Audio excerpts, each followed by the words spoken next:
தேவன் எல்லா துதிக்கும் கனத்துக்கும் மகிமைக்கும் அவர் பாத்திரரா இருக்கிறாரு. உலகத்துல உள்ள எல்லாவற்றை காட்டிலும் மேன்மையானவர், உயர்ந்தவர், சர்வத்துக்கும் அதிகாரி, ராஜாதி ராஜா, கர்த்தாதி கர்த்தர், போற்றப்படத்தக்கவர், புகழப்படத்தக்கவர், வணங்கப்படத்தக்கவர். அவர் தன்னுடைய சொந்த குமாரனை அனுப்பி நமக்காக ரத்தம் சிந்தி நம்மை அவரோடு ஒப்புரவாக்கி இருக்கிறார். நம்முடைய பிள்ளைகளை ஒரு ஆபத்து நிறைஞ்ச இடத்துக்கு நம்ம அனுப்புவோமா? ஒரு பாதுகாப்பு இல்லாத இடத்துக்கு அனுப்புவோமா?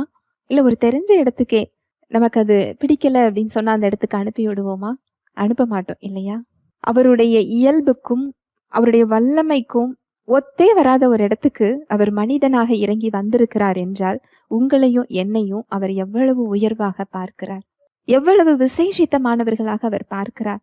நம்மிடம் இருந்த அந்த பாவத்தின் இயல்பு, அதற்கான விளைவு, அந்த பகை, தேவன் செயல்பட விடாமல் எது தடையாக இருந்ததோ எல்லாம் இயேசு கிறிஸ்துவின் இரத்தத்தின் மூலம் கழுவப்பட்டு, பரிசுத்தமாக்கப்பட்டு, நீதிமானாக்கப்பட்டு, கிறிஸ்துவுக்குள் அவருடைய பிள்ளையாக நாம் மாற்றப்பட்டிருக்கிறோம்.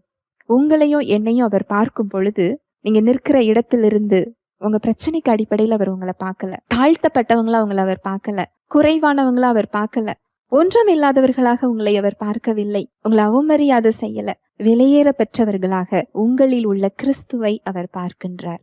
ஹல்லேலூயா, பிரைஸ் தி லார்ட்.